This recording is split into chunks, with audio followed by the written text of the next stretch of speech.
Hello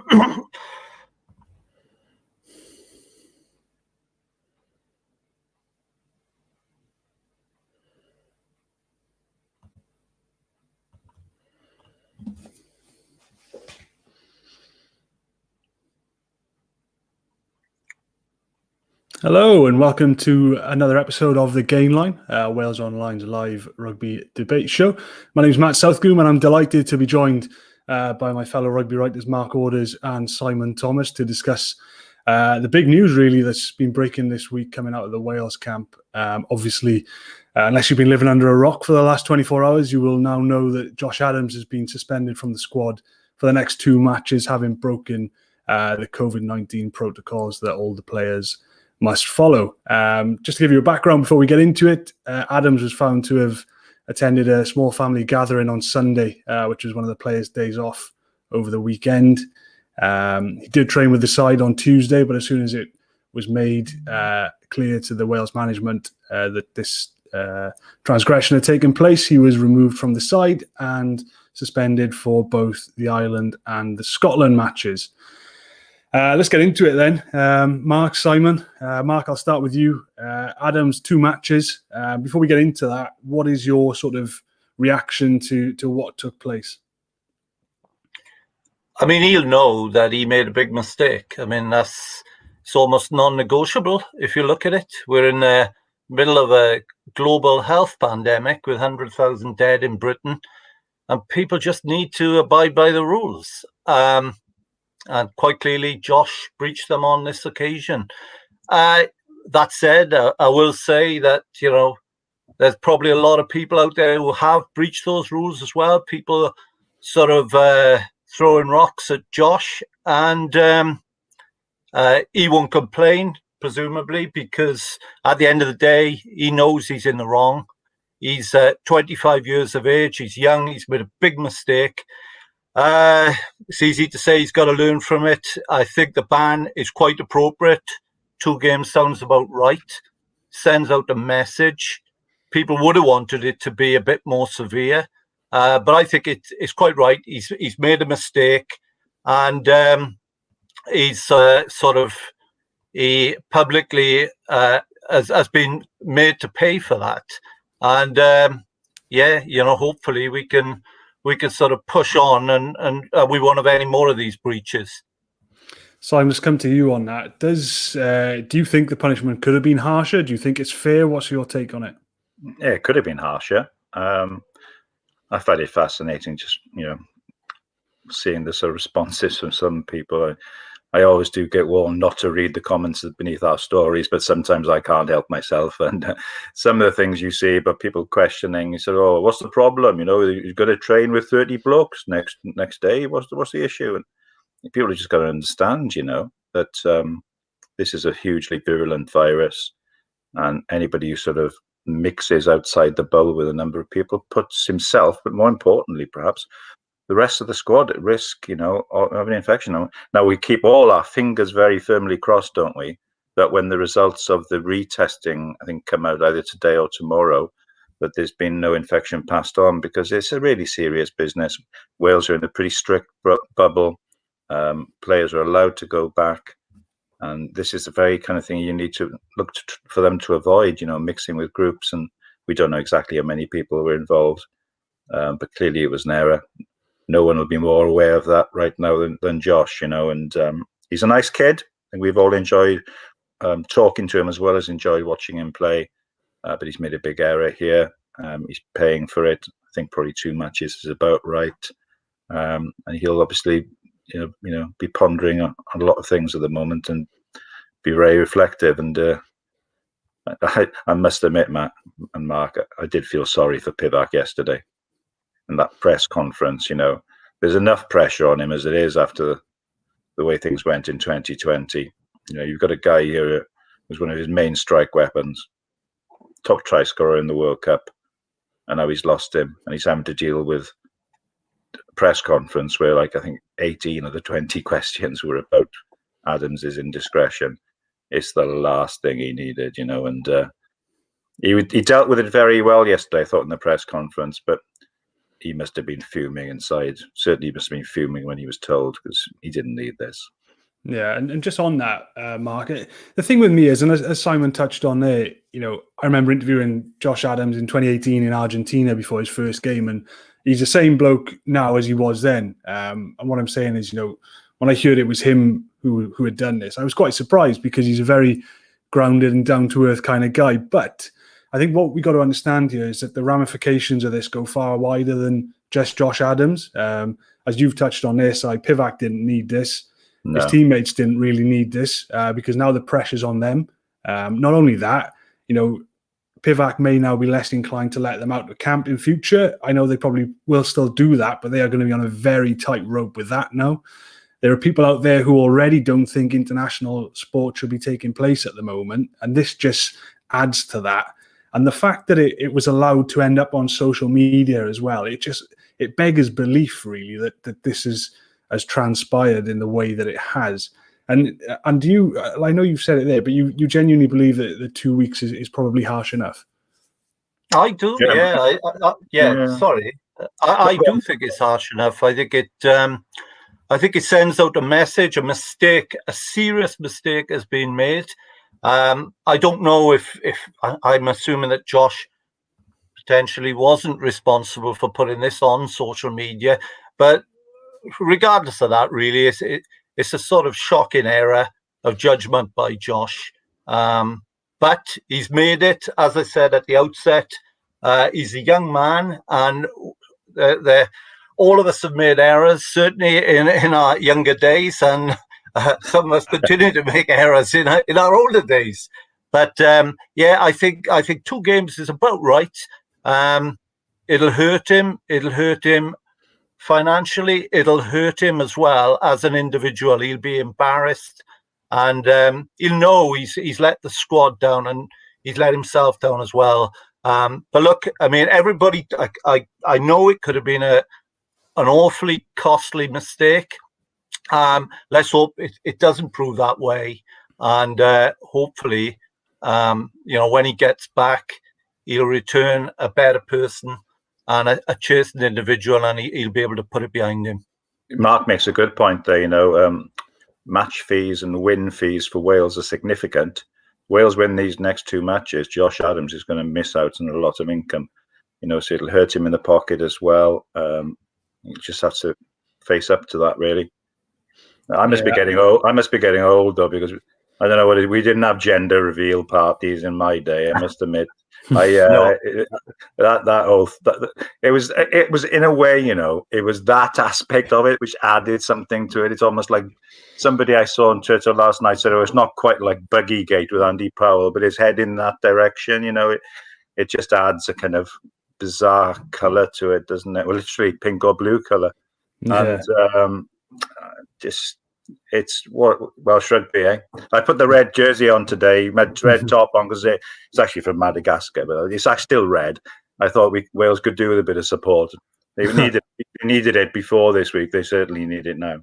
Yeah, absolutely. And just as a final, there, Matt. I have got black on. Yeah, I did. Just put in black. Yeah, all right. Just as a sort of final point on this, then, as we've touched on, I don't think anybody can question that Josh Adams will be beating himself up and punishing himself for this internally. What does it do for the squad then? Because obviously Josh Adams was going to be, he hasn't really been in a great deal of form of late for the Blues, but he still remains one of Wales's most potent attacking weapons. What does this sort of do for the squad now? Because we're hearing Hallam Amos is actually going to come onto the wing to start against Ireland. Obviously, Wayne Pivac names his team tomorrow. Just talk to me a little bit, Mark, about what this does for the dynamic of the squad moving forward. Well, it's utterly disruptive, isn't it? It's something they could have done without on the eve of the Six Nations. It's sort of it would potentially make them feel a bit more beleaguered as well. I mean, it can work 2 ways. Sometimes it can bind them, adversity, and some people sort of crumble in the face of bad news and adversity. Others, I'm thinking Ali Wynne-Jones really, seem to thrive on things like that. He'll be key in this instance, because I think he'll tell the other players, look, this has happened. okay, we got to move forward. But there's absolutely no doubt about it that it is disruptive. In a perfect world, Josh Adams, with his experience, Simon's already mentioned, top try scorer at the World Cup. He's a starter player in many respects for Wales. You know, when they need somebody to sort of come up with a certain play, it's usually Josh. He's good at receiving kickoffs. He's good at finishing. There's so many potent aspects to his game. And even though he hasn't been scoring tries, he absolutely will be missed. Wales do have quality out wide, which sort of leaves me a little bit surprised that they've opted, or seemingly opted, to use George North in the centre, with George North having been in really, really good form for the Ospreys.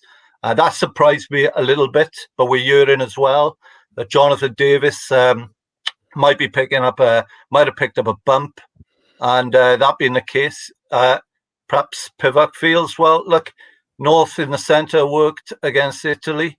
Let's see him again. But I would have thought twice before going down that road. I think Wales have enough quality in the centre to have left North out wide and come up with a different combination. So The what thing do is, you think of Callum Amos? So well, I'm just going to go back a little bit onto Adams. I mean, you know, he hasn't scored a try at test level since he got the hat trick in the opening game of last year's Six Nations against Italy. And you know, by his standards, it's been, I think that's 7 or 8 test matches. So by his standard, it's been a very barren period. I think he's only scored 1 try for the Blues this season. But I did notice in the derby matches against the Scarlets, I thought his work rate and his contribution and his effort was excellent. You know, trouble is, let's be honest, for a lot of the time for both club and country over the last year, he's been a bit of a bystander, because there are certain Wales and the Blues as well. They've had very little forward platform, really. Wales in particular, very little set piece platform in the autumn. No go forward, so there just hasn't been the ball for him. So as I say, he's been a bystander. Well, he's definitely going to be a bystander now for the next 2 weeks, you know, and it'd be just typical, wouldn't it, if the ball suddenly starts to come to the wing where he's been. One hopes it does, actually, obviously for Wales's benefits. But I mean, it's a kind of compounded and already kind of strained situation, because Liam Williams, who would be an obvious person to come into the back three, he's suspended as well after his indiscretion, his sending off for his charging to the ruck on Shane Lewis-Hughes in the first Blues game. So he's out of the equation. Owen Lane, who played in the World Cup, he's also out injured. Johnny McNichol's been in and out, hasn't played a huge amount of rugby. So all of a sudden, I remember writing not so long ago, but Wales is, a huge amount of options on the wing. All of a sudden, those have become reduced a little bit. There was a few eyebrows raised when Callum Amos was in the squad initially in the first place. I think on form, there was a big case for either Matt Prothero or Johan Lloyd being, in the back three. But as with a number of other selections, Wayne Pivac went for experience. Callum's got 22 caps to his name. But if you pare those caps down, if he does start, as seems to be the word, this will just be his second Six Nations start, and his first since his appearance in the starting lineup against Italy in March 2016. So quite new on that front. Callum is he's a very talented boy. He's a good footballer, good rugby brain on him. There's been issues and question marks in the past whether he has the out-and-out pace of a test winger. And there have been, the occasional mistake and mishap. Obviously, the Uruguay game and the World Cup, things didn't quite go his way there. But he's actually, in recent weeks, has been playing quite well for the Blues, in particular the game against Newcastle in Europe. I think he was man of the match there. Can be very effective chasing his own high kicks, winning the ball in the air. So I'm sure he'll be used to that extent. I think he's a tidy player, but clearly it's going some way down the pecking order, certainly what you would have expected come the start of the autumn. So it's a big test for him. The word does seem to be that there's an injury. Jonathan Davis, Matt, yourself, you were saying he didn't look 100% when you last saw him.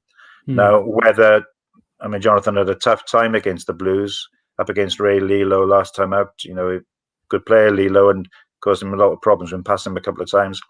I think everyone accepts John, isn't that the world-class best that we saw in 2 previous Lions tours, I think Grand Slams for Wales. But would he, if fit, was he always going to be left out?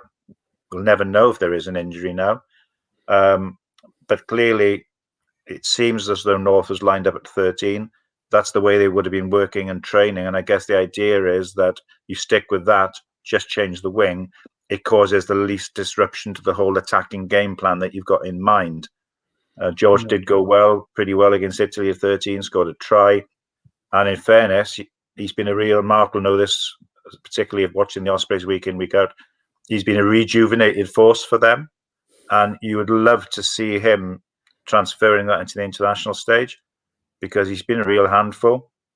And the idea, I suppose, is at 13, you get a chance to be a handful more often, don't you? You see more of the ball. Yeah.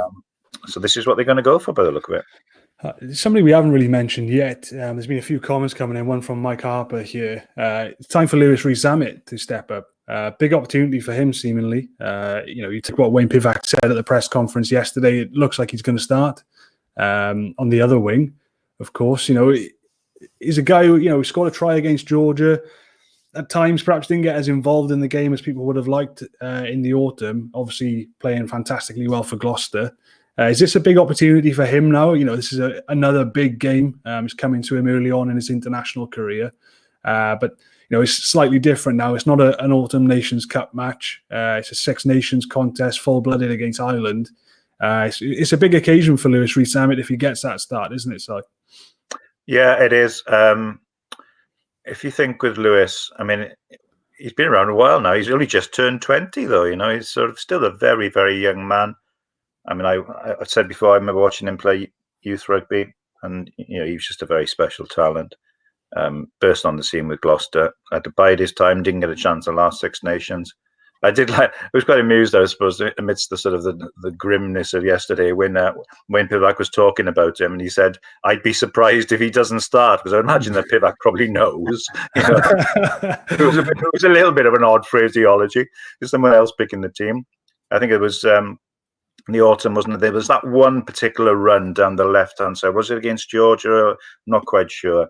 I think it was just where he went past 3 or 4 men, just showed you the X factor he's got.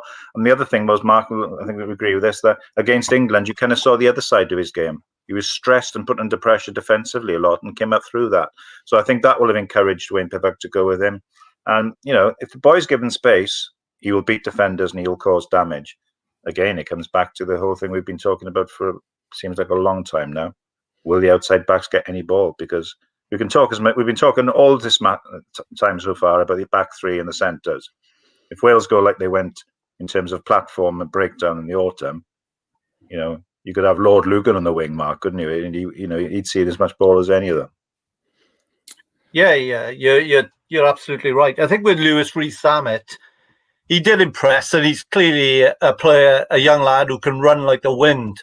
I still think he's probably a work in progress at test level in terms of his all-round game, as you'd expect him to be. Crikey, he's only 19 years of age. 20, is he? Today, is it? Or This week it was. Right. Well, anyway, he did make a few errors against Italy, and so it would have been interesting to see if he'd have got the nod had Josh Adams been available and Jonathan Davis hadn't been injured as well. My thinking would be that, I don't know, I mean, if I were picking the team, I'd have had George North on the wing. I would have had Jonathan Davis still, a fit Jonathan Davis as my outside centre, but clearly, fate has intervened. I was going to say, Mark, you watch the Ospreys a lot. We haven't met the name. It doesn't seem to get mentioned as a 13 option. I think he's been playing well there. Is Owen Watkin? Did you think that he should have been considered a bit more? We don't know if he hasn't, but Right, Owen Watkin has been outstanding in recent weeks. If you were looking at the best performing centre and you took Jamie Roberts out of the equation, you would say over the last month or two that Owen Watkin has been Wales' best performing centre. Playing at 13, Mark, pretty low. Playing at 13, he's been playing at 13 under Ruddock and Booth, though, hasn't he? And he has, because they've been using Kieran Williams at inside centre, and Owen can play in both positions. He's a schoolboy. He was a schoolboy fly half, so he's got a little bit of a kicking game which we haven't seen. I think he's a good player. I think we haven't seen the best of him, far from it, at test level. I had been quietly hoping that he might have a few opportunities in this Six Nations, and maybe we don't know the team. Maybe he will be in the mix. We don't know that for Sunday. But yeah, it seems odd that they're bypassing him. Might be on the bench, perhaps, Mark. If the starting lineup is as we think, then you've got George North in the centre who can cover the back three. So you'd think either Tompkins or Watkin on the bench, probably. Yeah, potentially. But what you said earlier is absolutely right. I was chatting to Graham Price yesterday, and he's a man who knows a lot about forward play. And Pricey was saying that unless you've got basically your game in place, your set piece is everything. And really, you could forget it as posing any kind of challenge in this tournament. Wales had no set piece to talk of during the autumn. Their lineup was a shambles. The scrum won much better, and the outside backs didn't see any ball. And you could have had, Gerald Davis and Shane Williams, his love child, out on the wing. And I'm sorry, he wouldn't have scored a try. Interesting thought. Let's try and bring it back down to reality for one final point then. So we had in the 2019 Six Nations the whole thing kicking off with the Scarlets and the Ospreys potential merger. Then of course the World Cup came along and we had the Rob Howley betting scandal. Then in the 2020 Six Nations we had the coronavirus pandemic just before the last round of matches. Now Pivac has been lumped with this. Very familiar in Wales now with disruption at this point. But Mark, I'll come to you first because Simon's touched on it a little bit already. But what do you think's going through Wayne Pivac's mind now on the eve of a Six Nations, which is a big tournament for him, given how things went, particularly in the autumn? What do you think's going through his mind now in the middle of all this? Well, he's the lead. He's supposed to be leading the ship, and at the end of the day, people take their cues from Wayne Pivac. Simon has already said he gave a really good press conference yesterday. Yeah, he probably thinks perhaps fate just is not smiling on me. But where Gatland, I was always impressed by Gatland with the way he responded to adversity. When things were going wrong, he would come out, he would front up at press conferences. He would use adversity to bind his squad together, and he would absolutely lead from the front. So no matter what Wayne is thinking at the moment, and crikey, he could think, that the sort of metaphorical rain is never going to stop. No matter what he's thinking right now, he's got to sort of inspire his players and just make sure that they go out on Sunday and produce the best possible performance that they can. So despite what his private thoughts are, and he could be forgiven for feeling a little down on himself at the moment, he's got to come out outwardly and just galvanise his players. I tell you what, though, Max, it was a difficult balancing act, I thought, yesterday for Pivac. He had to be seen to come out strongly and condemn what happened because it's a serious issue. We all know what coronavirus has done. It's impacted so many lives. Such tragedy. So he had to come up strongly. But then there is the other aspect, and you know this, Mark will know this. Players don't tend to like, squads don't tend to like a coach publicly coming out and really lambasting a player. It's kind of a general view, is no, should be done behind closed doors. Now, clearly something had to be said. But because, and this is largely, to be honest, because he kept being asked about it yesterday, in a way, he ended up almost having to come up with different ways of lambasting Adams as the thing went on, and it became. If you look through everything he said, talked about him embarrassed himself. He's let me down. How will the players react to that? He was in a difficult situation yesterday. He had to be strong and critical. Then I guess you've got to be wary of the players not thinking, hang on, hanging him out here a bit because the players will still have a loyalty to Josh. So very, very difficult situation for him. It is, but Wales, can I just say, Matt, Wales have thrived in adversity in the past. I rewind to, I think it was late February, early March 2019, in the middle of a Grand Slam campaign, and you had the Ospreys Scarlets merger suggestion. That was really far down the road, utterly disruptive. And yet, they came through that. And that showed a lot of character. And let's hope from a Welsh perspective that can be repeated this week and beyond. Well, the thing is, you'll learn about the squad now, won't you? because that Gatland squad, Gatland, Edwards, Alan Wynne, there was an ability to circle the wagons, wasn't there? And to create a siege mentality and almost use how bad things were outside as a message saying, well, that's out there, this is in here, we're in control of this, we'll show people. Now let's see if that happens with this group. I mean, it was fascinating reading Neil Francis's column in the Irish Independent today. You know, he's never a man who sort of shirks in coming up with a viewpoint. And his take on it was the way his perception is he sees that the Scarlets experiment with Pivac has failed, and he sees that Alan Wynne-Jones has come in and used his influence to sort of make a change in direction, change of policy. Now, where he's getting that from, we don't know. But he's obviously hinting at some kind of disruption or mood within the camp. We had the whole thing over Byron Hayward's dismissal and departure in the autumn. People talking then about did the players play a part in that.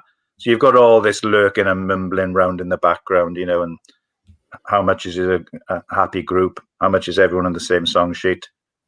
Well, as Mark says, there's nothing like adversity to tell you the truth in that. So I guess we'll find out this week. We will indeed. I know Welsh rugby fans will be hoping that this news does galvanise the squad and they are able to produce their best possible performance on the weekend. That's all we've got time for today, folks. Thanks for joining me, Mark and Simon. Obviously, as we've said, Wayne Pivac will name his squad, his 23, to Fate Island on Sunday tomorrow. So you can catch all the latest news on Wales Online.